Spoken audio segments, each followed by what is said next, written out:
I mean, why not? Oh, we're about to start recording. That means I'm going to look like that. Okay, that's fine. You good? You good, B? Yeah. I'm going to start. I'm going to play the music now. All right, here we go. Okay, fine. In the dying embers of human existence, as the asteroid, a behemoth the size of Texas, hurtles relentlessly toward Earth, the world braces for an apocalyptic end. Deep beneath the bunker, a refuge plunges into the bowels of the Earth. Here the chosen gather, their purpose clear, to preserve the very soul of our civilization. The 35 and 70 millimeter prints that encapsulate the magic, the emotion, and the dreams of generations past. These masterpieces, each frame a testament to the human spirit, are carefully cataloged and cradled in the cavernous confines of the bunker. Perhaps there was room for more, for friends and family yearning for salvation, but sacrifices must be made. The movie nerds stand united, the keepers of a flame, promising a future where the art of storytelling endures, transcending the boundaries of time and space. God help us all.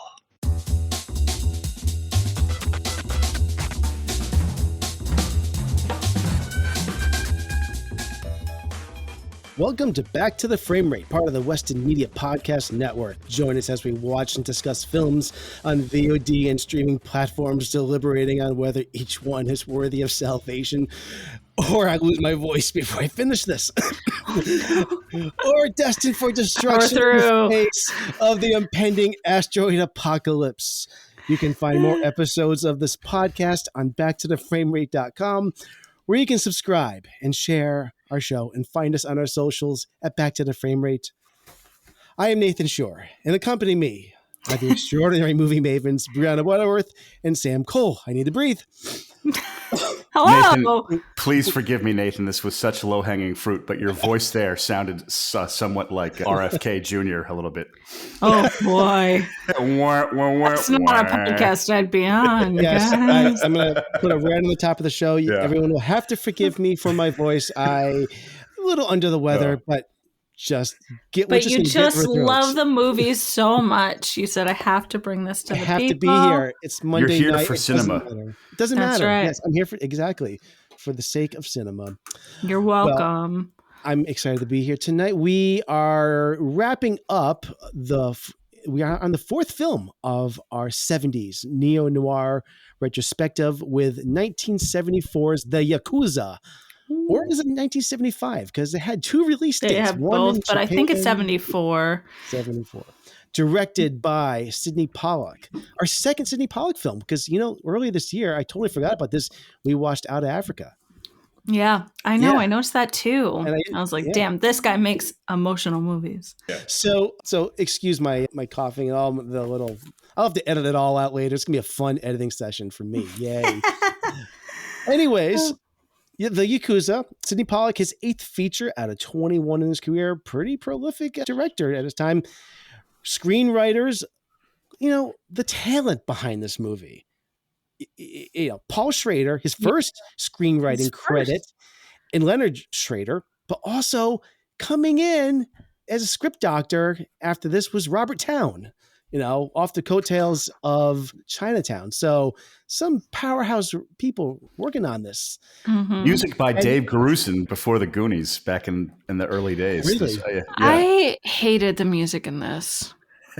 I really did. Did anybody like it? It was this weird jazzy thing. And I listened to some interviews with Sidney Pollack, and he was purposely trying to appeal to American audiences. Well, he didn't. It didn't leave an impression. I can't remember the music, to be honest. I just thought, yeah. It was so intrusive to me. I thought there was no subtlety in it at all. It was just loudly blaring, sort of almost satirically over everything that happened. I felt like I couldn't escape it anyway. Well, we're going to get into all of our opinions on this movie. I'm sure we have some interesting takes on this, but let me get to a plot synopsis and then a bit of the trailer for this.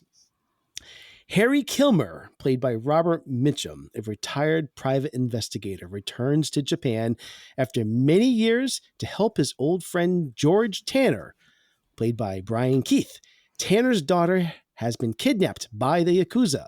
Is it Yakuza or Yakuza? Right. That's the one thing I've always wanted to know. I think Yakuza's fine. Okay, Yakuza. All right. A powerful Japanese organization crime syndicate and held as leverage for a debt Tanner owes. And here is a little part of the trailer.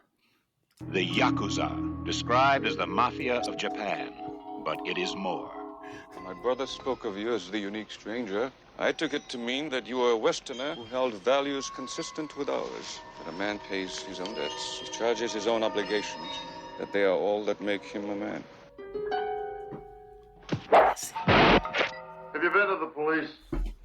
With that story, this is a Yakuza outfit I'm dealing with. What the hell can the police do? They do a hell of a lot more than I can. The Yakuza, made of clans that kill by a code beyond the law, but it is more. Ah, damn it. Of course, I'll always... Always what? Love me? Then marry me. The Yakuza lives by the code of samurai chivalry and samurai swords, but it is more. So much more. Oh my God. Even the trailer's so long. But you got to admit, watching this, did anyone have major flashbacks to a year ago watching Black Rain? I missed that one. Sort of, and I'll get into it more, but Black Rain leaves so much more of an impression on me that like Black Rain left such a strong impression that I feel this movie should have reminded me of Black Rain, but I felt a detachment toward it, to be honest. I think it's the Ken Kura, acted in both of these. And he's awesome. Yes. Well, he was the Steve McQueen of Japan back in the 70s. So he's really good in this. He might be the one thing I really like about this. He's so good in this movie. Yeah. But let's get into this. How do we want to begin this? Because I think we have some thoughts in this. Any other things about the people behind this? The cinematographer, Kozo Okazaki was the cinematographer in this and was primarily filmed. I think 95% of this was shot in Japan. And Duke Callaghan was brought in for a few scenes I think on the LA studio on the back lot that Pollack brought in. He's worked with him a few times. But that's really all I know about the crew on this. I'll say. Go ahead. Oh, sorry. I was just going to mention a few things in the cast. Robert Mitchum plays Harry Kilmer. Another Harry. Was Harry the most popular name in 70s detective movies? Probably. Because we have Harry from Night Moves, and we didn't even watch The French Connection, which probably is the most famous Harry of them all. Takakura plays Ken Tanaka or Tanaka Ken, whichever. Brian Keith, George Tanner. Herb Edelman plays Oliver Wheat. I didn't know who he was. He looked so familiar. And then I found out that he played Stan on the Golden Girls in 26 episodes. Oh my God, yes. Yes. Oh, I love the Golden Girls. Hey, Nathan, Sam, hey, thank you for being my friends. Travel down the road and back again. You're welcome.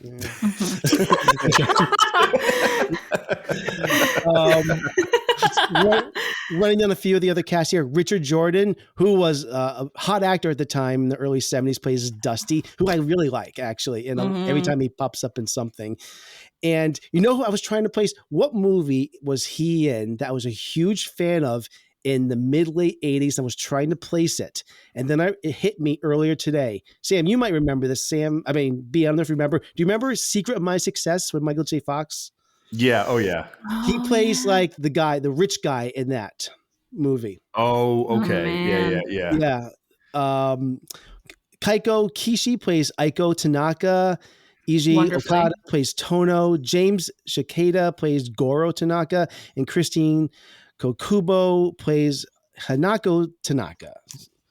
All right, got through that. This had a budget of $5 million. Box office did not do very well, made approximately $1.5 million. I don't know if that's worldwide or domestic. And like I said before, I had two releases, December 28th, 1974 in Japan, and then later, March 19th, 1975 in the United States. Okay, so let's get into this. The Yakuza. This first thought was, I'm watching this. I did not feel like this was shot or looked like much of a neo-noir. I'll say really quick right off the bat that I felt this movie was kind of tonally confused. It had half a foot in action, half a foot in like character drama, the slightest tinge of film noir, the slightest tinge of police drama, and I felt that it kind of was middling in all of its efforts, and I actually felt a curious distance watching it. One would think that I would like this movie. It's from Mr. Out of Africa himself, Sidney Pollack. It's got music by Dave Garusin. I mean, written by Paul Schrader, my guy. No, exactly. It has decent action. I mean, there's some like solid fights, but I just felt like so detached. The action was really kind of slow. What I was going to say is you talked about the tone of this, and I'll let everybody talk about the tone of this. I agree with you 100%, Sam, but I think it comes back to the fact that when it was originally written and Pollack, they didn't know who was going to direct this. Pollack wasn't even their first choice, but he came in and said, this was going to be originally like a martial arts movie. And he's like, well, I don't want to do that. I want to make something that has the martial arts. That cold is getting that cold, man. I am going to just mute my mic and just go home. I want to hear what you have to say. Martial arts action, but also is diving into these cultural themes.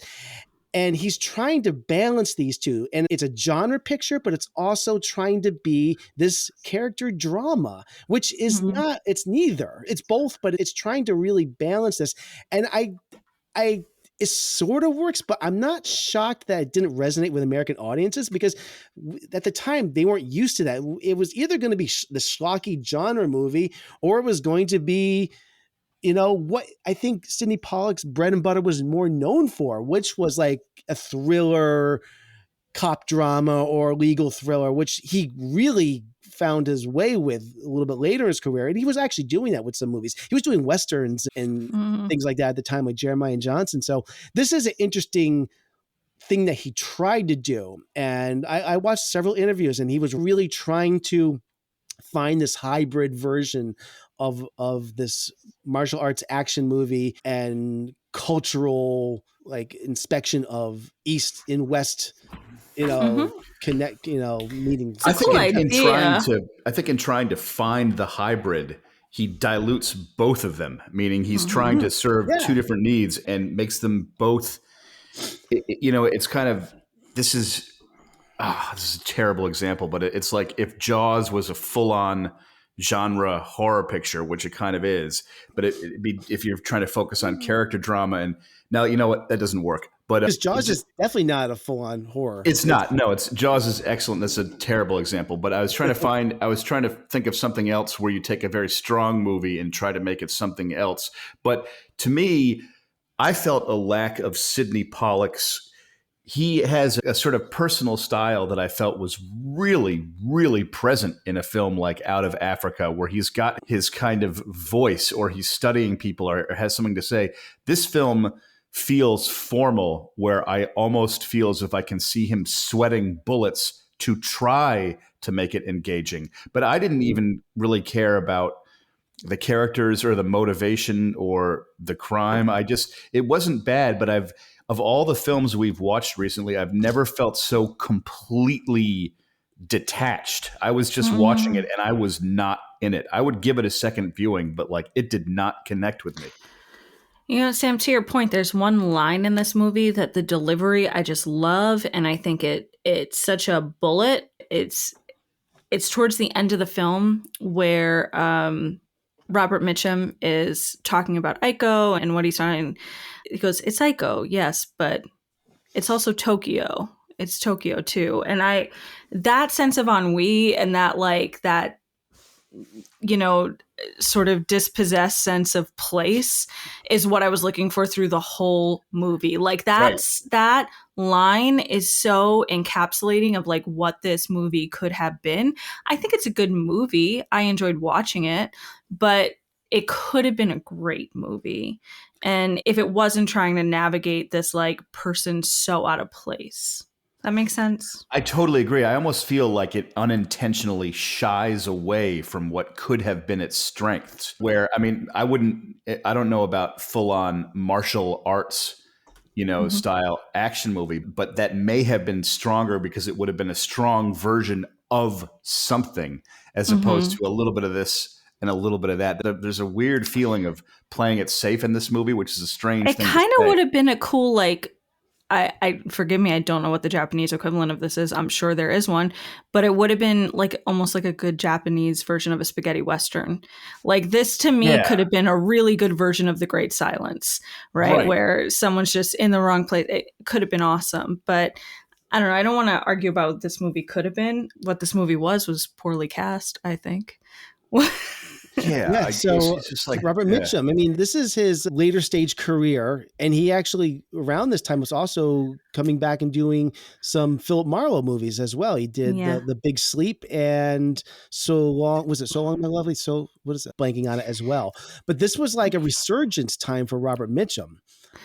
Well, and it was originally a hot item. It was originally supposed to be Robert Aldrich who directed this, which would have been, I think, great with his background of noir. But I guess he and Robert Mitchum didn't get along, or Mitchum wanted a different director, whatever the case was. And so Aldrich was out and Mitchum was in, and Schrader was not on the same page with Pollack about how to write this main character. No. And I just think all of that just shows through the cracks a little bit.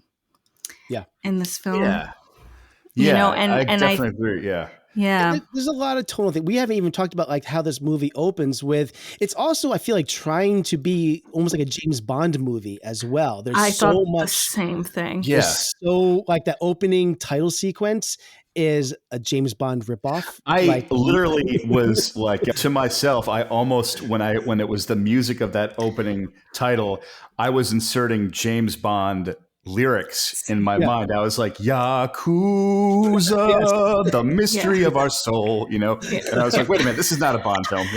But it's trying to be a little bit, I mean, is there any more Bondian moment than, I'm jumping way ahead to like 2/3 of the movie, where Mitchum and is it Oscar Dusty? Wheatland? Who is it? Where they're in the spa and they're like attacked by somebody underwater.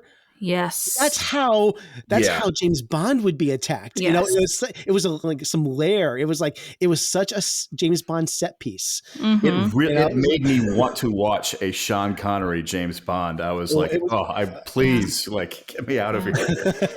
I just think if you're gonna have a noir movie with such a tenuous love life kind of thing going on, you just need a really strong lead actor.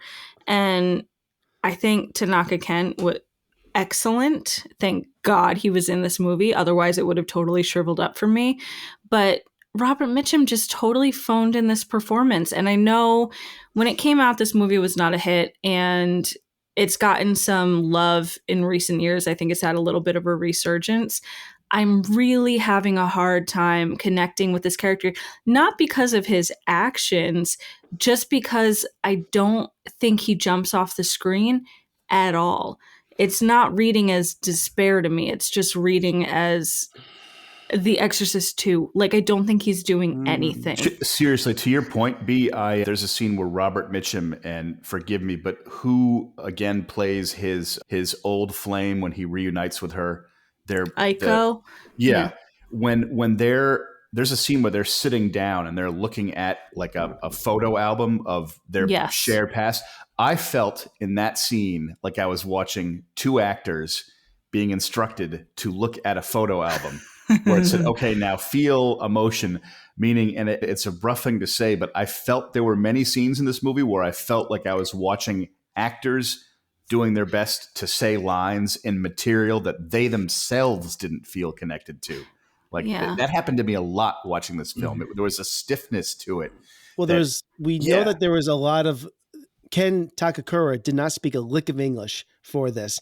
And Pollack was directing him mostly through a translator, which definitely caused, well, I don't think that hurt his performance at all, but definitely you could tell that a lot of his scenes were with Mitchum, and there's a lot of stiff interactions between them, and it definitely hurt. It does. Yeah. Although Yeah. I do think once you find out the reveal of this movie and the history of Aiko and Tanaka Ken, then that kind of plays into the stiffness, and you're like, okay, now things are just sort of adding up in this weird twisty way. Yeah, that helps. Yeah. I do It like that does help. reveal a lot. I really like the reveal. I thought that was one of the strongest points in the movie. And I think the supporting cast in this movie does a pretty good job. I really liked Herb Edelman as Wheat. You know, I liked the Aiko character. Is her name Kaiko? Yes, It's Kaiko Aiko. Kishi. It's Aiko, yeah. Yeah. Oh, Kaiko Kishi, yeah. Right, Yeah. So I think that they sort of help bring it to life. I'm so glad they shot on location. I mean, I did think this movie was very pretty to look at. It might not have been the most striking noir, but it was kind of a Japanese daytimey noir. Yep. There's moments where the movie really breathes in these supporting character moments. Dusty, like you said, in the apartment. I think those are really fun moments. The way that we haven't talked much about we talked a little bit about the cinematography.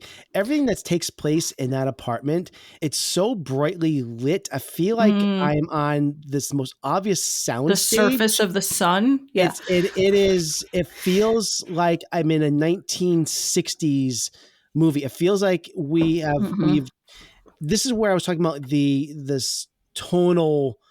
We talked about the tonal aspect of this, but this is where it's almost like an old Hollywood style of filmmaking in this new Hollywood era, which is so weird watching this.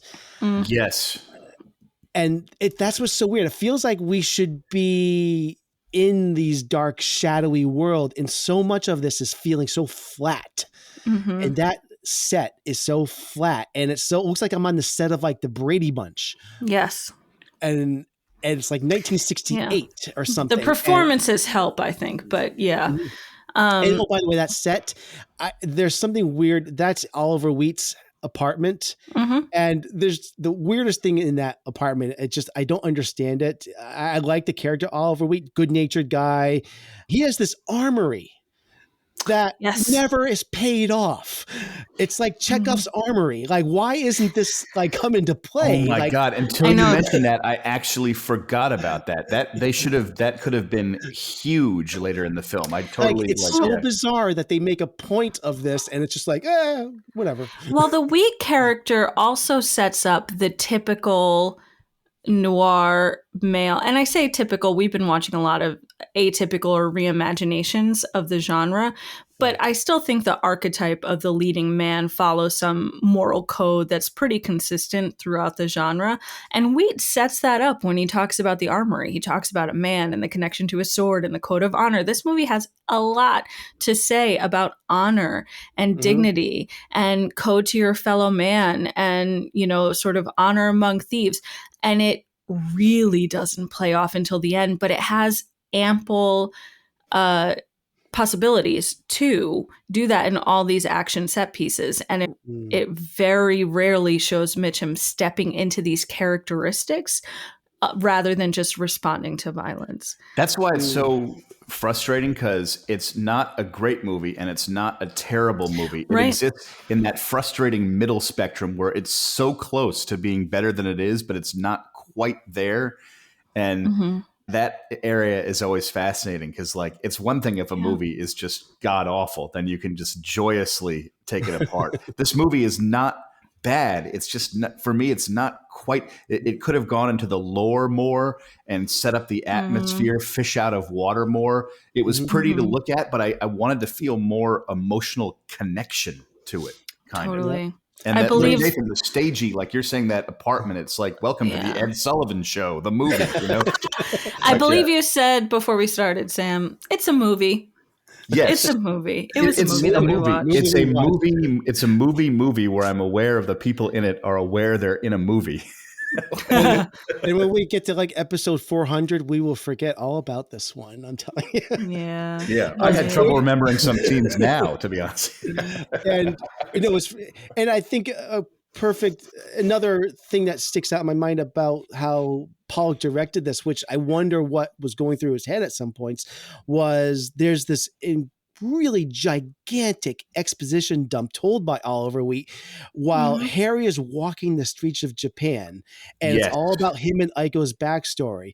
Now, they didn't use like flashbacks during this, which was a choice, I guess, but it's so long-winded that they actually cut portions out of him talking about how this whole backstory by just fading out the audio, because I think they just went on so long. I noticed that immediately. I thought that was really strange, and they did that because at first it seemed like stylish soap. It's like you're fading in and out, so it goes on. Not only is it long-winded, but I'm not even minutes. able to pay attention because it's like. Do you think one day we'll get the Blade Runner cut? You know? Oh man, that'd be amazing. The 4-hour cut. Yeah. The director's cut. I do like when he gets to meet Aiko and how they meet. I think. I'm sorry. No, this is what I want to talk about. I was going to say, can we talk about Aiko and Kilmer, because their introduction is fascinating to me, but then just also the course of seeing that, because you don't see them together very often.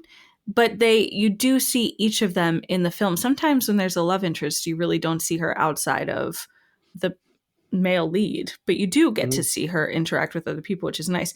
Their meeting where he just openly hits on the daughter. What's going on?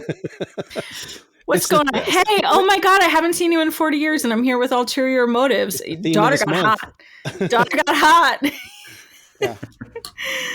That was, that was pretty random. I did notice that. I was like, okay. Yeah, I really like the scene. It is this really strong undercurrent of sadness and trauma. It's not much is spoken. They're really dancing around the topic here. And what I really liked is that it's teasing that there is more to their story. There's more going on here than what meets the eye. And we're not going to reveal what it all is now. And we find out a lot more later, but I think it's handled really well. But it's interesting how when he does kind of go in for the kiss, he's rejected, which makes sense because he's been gone for 20 years and he's just passing through. What the hell did he expect? Show some agency. Yeah. But he quickly pivots to asking her, where's your brother? So it's Yeah, save some face. Yeah. No, I do think it was good. And just the little touches, like this is the most subtle the movie is ever, where he's like, no, I don't really drink anymore. And, you see them navigating who the other person is in the future. It's sweet and it's interesting. I think the love story is one of the stronger parts of the film, especially. Do you guys remember the line, you always feel like I'm keeping secrets from you. You always feel like I have a secret. And he's like, well, do you always have a secret? And she's like, of course. Yeah. I've never kept that a secret, have I? Yep. Yeah. So I'm trying to remember the details of the plot here, but there's this kidnapping plot. So eventually he finds Ken, right? Is this shortly after this? Yep. They have their reunion. He goes to the school, the martial arts school, and he finds out that Ken is no longer with the Yakuza. So his friend, whose name I'm forgetting because this movie just really stuck with me, guys, but his friend, I want to say George Tanner. Oh, yeah, George. George Tanner. Yeah, that's right. Someone was kidnapped. His friend called Robert Mitchum's character, Kilmer, and Kilmer, being the good noir male lead, was like, of course I can help. I know Tokyo. I know Japan. I've been there. And so he heads over thinking that he knows someone in the Yakuza because Aiko's brother was formerly a member. And when he goes to confront him, he learns that connection has been broken, but feeling a debt to Kilmer, Naka Ken steps up and says, listen, you took care of my sister and her child while I was off in the war and fighting. I owe you this. Let me use my connections and my know-how about the organization to help save your friend. Yeah. And it doesn't go well, folks, for a long time. It gets bloody. He goes along with it, and we learn a lot about Yakuza tradition. We learn about the pinky being cut off as an apology. Right. There's basically the Yakuza have caught on to the fact that there are these challengers who are going to take them back because the Yakuza, I guess, did some illegal chess move to get this girl. So they're thinking, oh no, we're not going to be in trouble for trying to get her back, but they are.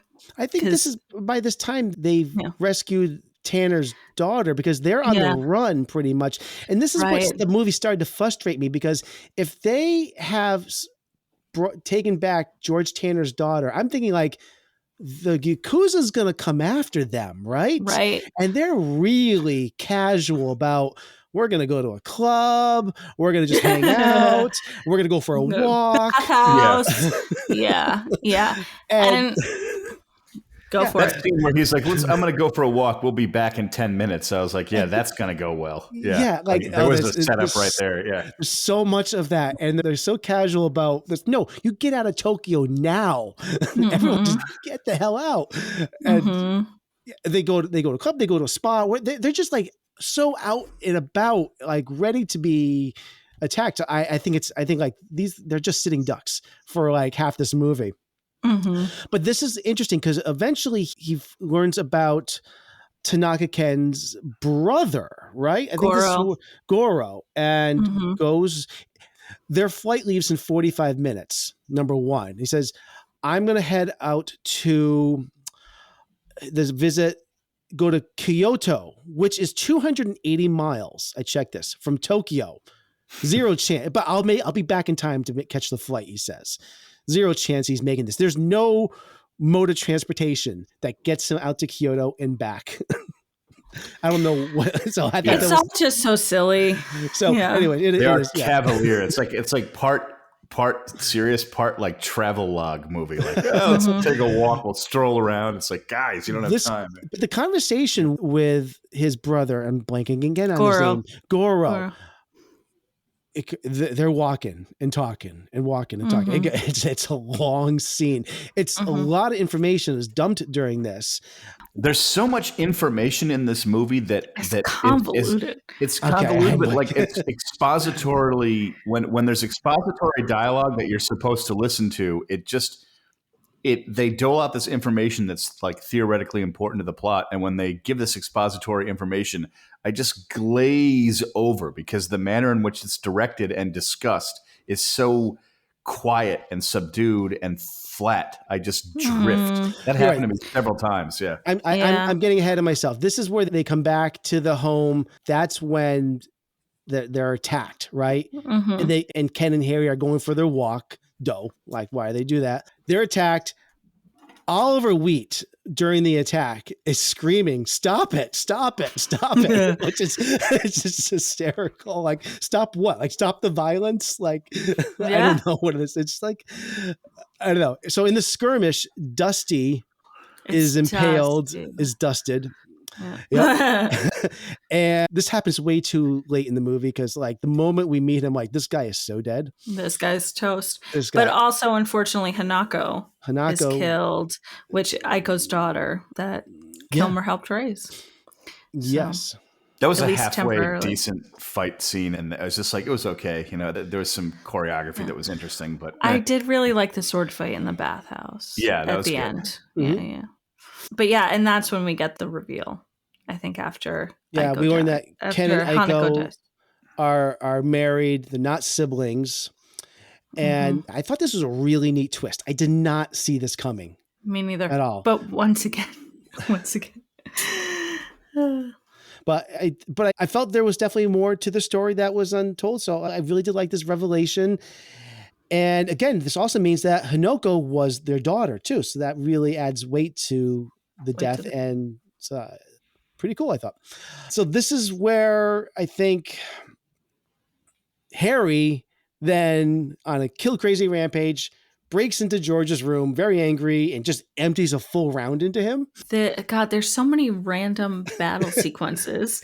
We don't have to go plot beat by beat in this plot. You know, we get the big reveal, and then it's kind of a cat and mouse game as members of the Yakuza are coming after them, and they're it's a little video gamey until they get to the final boss. Right. I think that's all the major plot reveal stuff. George Tanner, bad guy, the daughter returned, and Hanako passing away. And there's a silly kind of thing that I think Goro dangles, like, "Oh, please do not hurt my son. He became part of the Yakuza. The one person promised me you won't harm in this." I feel like this is just a trope that I've seen in so many movies before. And like, well, of course he's going to die, as he does. But maybe we should talk about the final scene here and what happens shortly after that. In the bathhouse, we get the big battle, right? And Goro's son is killed in self-defense. Yep. And, obviously this is a family tragedy. I mean, how many tragedies could this family really hold on to? Then they finally get to, I'm reciting this. I agree. No, it was overwhelmingly emotional. It was incredible. And then, I will say the final scene around the table, I thought was the emotional gut punch of the movie. I wish I had felt it leading up to it. Because boy, I really didn't. But when they're all sitting around the table and Goro's like, this family suffered too much. And Ken Tanaka, who is the emotional weight of this movie, again, he is my light in the dark with this film, is going to commit suicide for killing his brother's eldest son. And his brother, in just a fit of emotional grief and rage, begs him not to. And as an apology, this former Yakuza member who hadn't picked up a blade since the last time he saw Robert Mitchum and didn't again until he saw Robert Mitchum, cuts off his pinky in the traditional Yakuza apology, which is just a really, for me, I was like, this is what I wanted from the whole movie. I just thought this was so powerful, especially his performance. You can really see that sense of obligation that's weighing on him. I'm not feeling the whole like atmosphere, this person out of or in a place that's changing that we often feel, but I understood his like sense of duty and that feeling of regression, like, well, I'm back in this life now, so this is how I move forward and where I put this grief. And then of course the end when it's Kilmer and Ken at the table together, and Kilmer apologizes for ruining his life, for being with his wife, for forcing this sense of obligation onto him. And he apologizes in a way that makes sense to Ken and that makes it equal, and his apology is accepted. I think this is a really touching point of the film. This is where it sticks the landing for me in such a way that I'm like, okay, I can forgive a lot of sins for what I feel like Sidney Pollack's like, he's usually really good with actors. Like his direction of character came through there. Like that was a very human moment. Yeah. I was like, okay, this is the juice Pollack that I know. Yeah. Nathan, what did you think of the end? I think this speaks directly to the essence of the ideological kind of divide between Eastern and Western cultures. I did a lot of reading about how this movie did not land with American audiences. They hated the ending of this movie. Oh, really? Interesting. Because it was disgusting to them. It was gross to them. Robert Mitchum, the hero, cutting off his pinky. They didn't get the sacrifice. They didn't get what he was doing. And I think it's because of how Westerners, and a lot of Westerners come from like a Christian background where they're used to atoning for sins by confession, saying you're sorry, and then you're atoned, you've been absolved of things. In Eastern cultures, saying you're sorry is not good enough. It requires a tangible self-sacrifice involving real pain, punishment, to demonstrate genuine remorse. And I agree, this movie does stick that landing. I actually thought like the movie had like 2 or 3 endings and like, what is going on here? It really did bring home the emotional impact and it resonated with me. It was the ending it needed to have, that final act of atonement, of honor and remorse from the Kilmer character. It really is the right ending for this. So I really do like it. It does stick. So yeah. I love it. I really do like it a lot. I think the final third, or most of the final third of this movie, is something I can get behind. It feels like it kind of hits its stride a little bit. The action's a little more amped up. It's a little better. And you get the twist at the end. So all of the emotional stiffness and the stilting just contextualizes it in a way that I think makes it easier to wrap my mind around. Yeah. Okay. That's really all I have to say about the Yakuza. Yeah, I think I'm good. I had some other comments, but I think we're good. So you guys want to take a little break? Let's play the opening theme song again. Just kidding. We'll take a break and then we'll come back with our ratings review and our vault decision. You've been way out of your depth for the last 24 hours. You want to know what kind of a charade? I'll tell you exactly what kind. That whole play-acted, take-me, phony sacrifice that you've been jerking yourself off with had absolutely nothing to do with her real death. Nothing happened to her after you left that party that hadn't happened to her before. When they took her home, she was just fine. And the rest of it is right there in the paper. She was a junkie. She OD'd. There was nothing suspicious. Her door was locked from the inside. The police are happy. End of the story. Come on. It was always going to be just a matter of time with her. Thank you to everyone who has tuned into our podcast. If you're enjoying it, please hit the subscribe button and get new episodes in your feed every week. We don't have a budget for paid advertising, so we rely on you, our listeners, to help us spread the word. The best way to support us is by sharing our podcast with friends or posting it on social media. You can find us at backtotheframerate.com or follow us at Back to the Frame Rate on Facebook, Instagram, Threads, TikTok, YouTube, and Twitter. Lastly, we'd be incredibly grateful if you left us a 5-star review on Apple Podcasts or Spotify. We thank you for your support. Okay. It is time for our rating, our final thoughts, and our vault decision. So, B, you're going to go first. Okay. Final thoughts.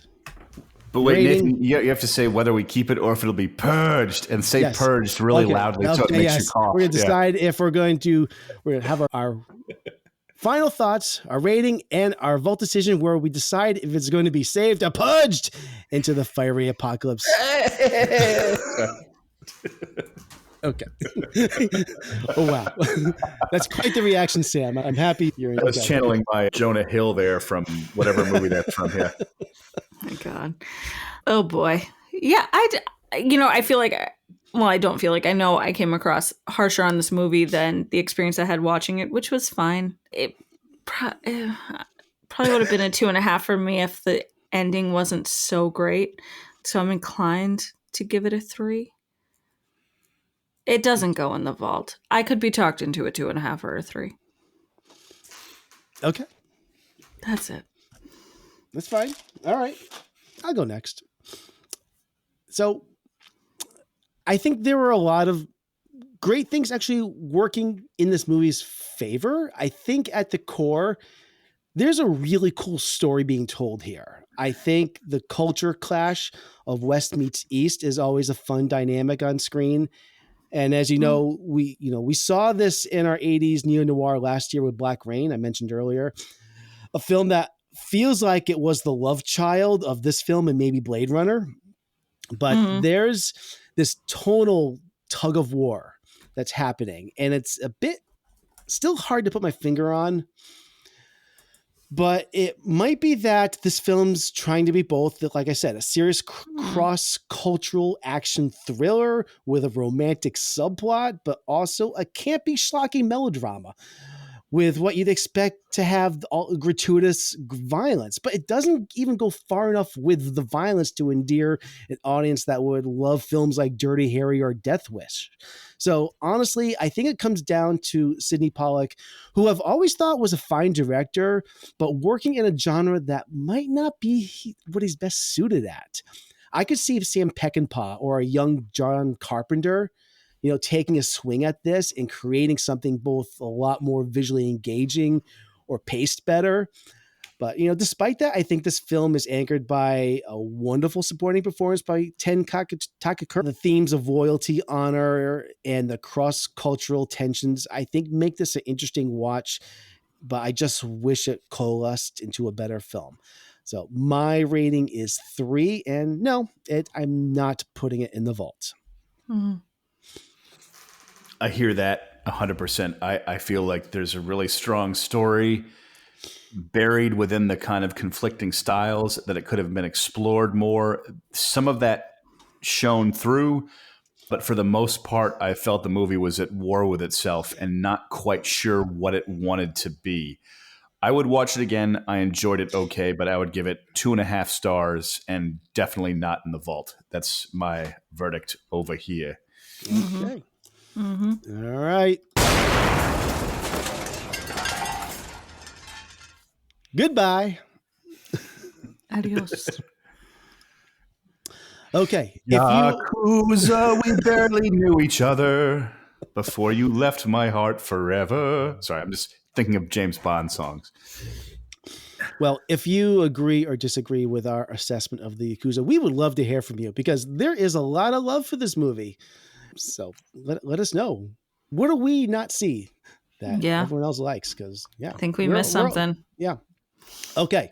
So that's our show for this week. Next week, tune in for that. We are going to have our Noirvember Awards show, which is going to be a lot of fun. We're going to wrap up the month of November where we're going to hand out awards for the 4 movies that we watched: Night Moves, Clute, The Long Goodbye, and The Yakuza. So if you are not familiar with those 4 movies, catch up on those 4 movies before next week and tune in to next week's show so that you can be part of this awards. So go watch Clute. Yeah. Cinema. No words. All right. So that's a show for this week. Back to the Frame Rate is part of the Weston Media Podcast Network. Special thanks to Brian Ellsworth for our show opening. On behalf of all of us, we bid you farewell from the Fallout Shelter. If you're enjoying the show, please subscribe and leave us a rating and review on Apple Podcasts, Spotify, or your favorite podcast platform. Find more episodes of Back to the Frame Rate. Find more episodes at backtotheframerate.com and follow us on social media with our handle Back to the Frame Rate. Your support brightens our bunker. Until next time, stay with us, keep hope alive, and share our show with your friends. This is the end of our transmission. Back to the Frame Rate, signing off.